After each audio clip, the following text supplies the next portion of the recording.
Hello mga Mima! Another beautiful day and another gala na naman with Rosales family. Actually, last month pa nga itong gala namin pero dahil sobrang busy na at pasukan na, ngayon na lang ulit nakapag-post. At dahil nga birthday ni Bunso noong June, ipinasyal namin siya dito sa Dino Island, dito sa Clark, Pampanga. Napaaga kami ng dating dyan dahil maaga kaming umalis sa Taguig. Nagantay lang kami ng ilang minuto dahil 8 AM ang opening hour nila. Second time na nga naming nagpunta dito dahil nung una wala pa si Zeke at ngayon nandito na siya at ito ang birthday gift namin sa kanya.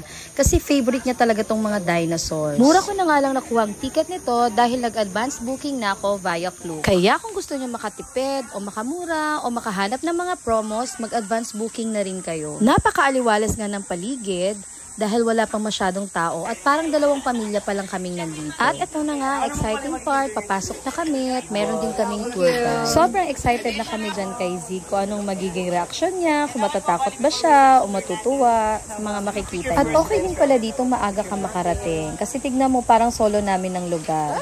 Wala pa masyadong tao niya. Walang pila at walang kaagaw sa mga views na gusto mong magpa-picture. Unlike before, nung unang punta namin, medyo madami ng tao nun kasi parang after lunch na kami nakarating nun.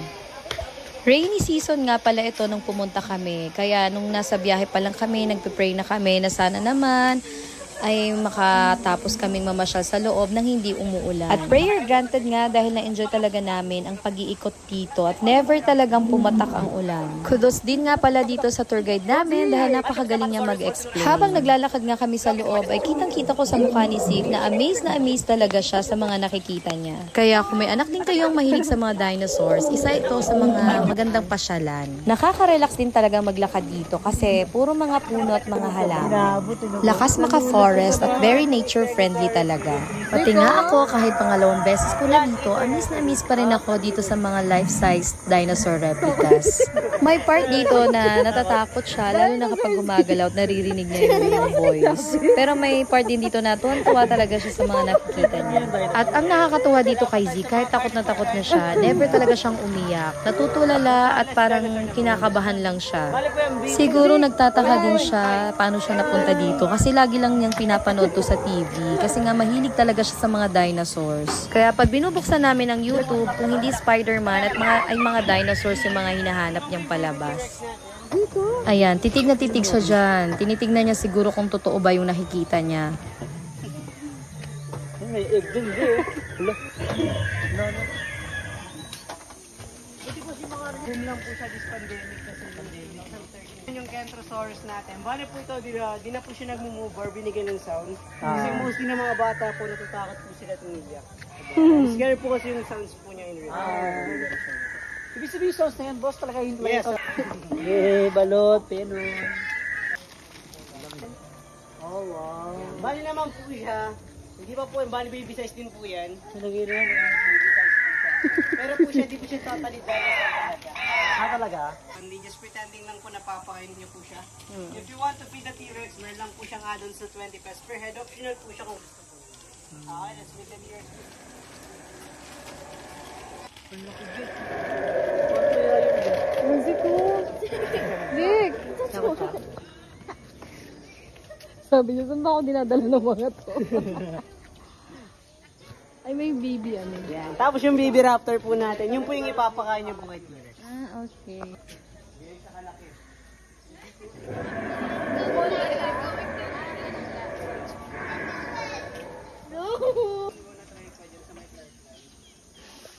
Design na baka maano ha? Kunyari na. After nga dito sa dino feeding, dumiretso kami dito sa Dino World of Fun. Pero para sa akin, hindi talaga siya fun kasi dito talaga umiyak si Ate Zia at Sai. At takot na takot din dito si Zeke. Kaya nga wala na rin kami ditong video kasi grabe na yung yakap nila sa amin. Then after nga dito naman kami sa 7D Super Screen. At in fairness, na-enjoy ko dito. Hindi kasi namin to na-experience nung last na punta namin dito. Kaka-recover nga lang ng mga bata doon sa Dino World of Fun. Dito naman kami ngayon sa Dino Adventure Ride. At ang mga ate pa dinaig pa si Zeke. Umiyak na naman sila dito sa takot. Sayang nga, wala na naman kaming video record dito. At after nga dito, tumawid kami dito sa kabilang side, dito sa Insectlandia. Dito sa Insectlandia ay may mga iba't ibang insekto na makikita mo. Pero dito, mga giant insects ang nandito naka-display. Hindi ba may-ari nito? Pinaka-favorite natin sa lahat yung cockroach. Pinaka-favorite natin sa lahat yung cockroach. Cockroach. Ipis. The first time, sila po yung KTD sa tinatawag. Sila po yung nocturnal, mostly active. Ay, Spider-Man kayo dito, diba? Hindi ko maganda yung Spider-Man. Yung fly lang or bangaw, pinakabangaw natin. Nakikishare ng food. Yeah. Hindi nyo natin itong insect sa loob.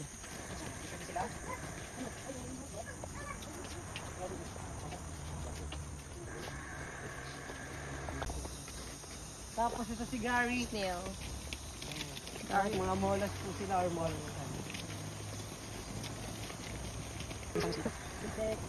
Rabbit na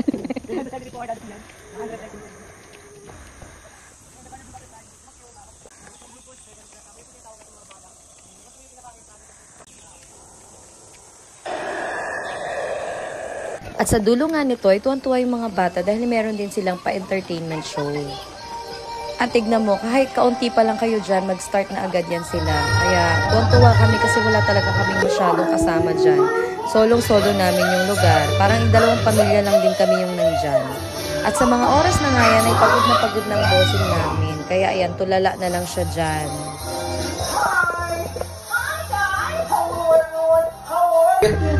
Princess Anna.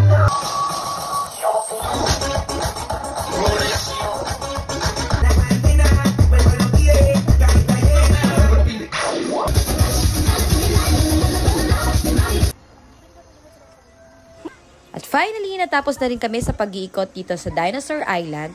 At kung may mga energy pa naman ng mga kids, meron din ditong mini playground.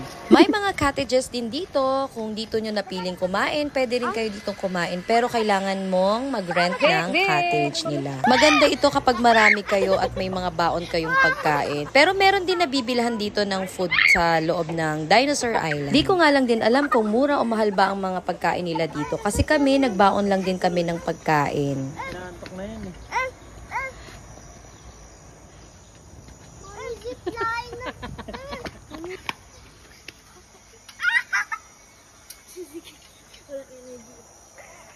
Bibigyan niya natin GP. Huwag naman. Sad niya. Bibigyan na yung mata niya. Ate, lapit ka. Siya! Kaya mo yan, G. Zombie ay... Arr!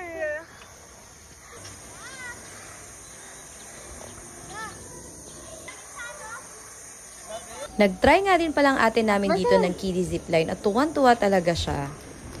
Nakakapagod itong araw nito pero sobrang worth it. Lalo na pag alam namin na nag-e-enjoy ang mga kids. Ang sarap lang sa pakiramdam bilang magulang kapag naibibigay mo yung mga ganitong pagkakataon na makapamasyal yung mga anak mo. Ayun lang mga Mima. Thank you for watching.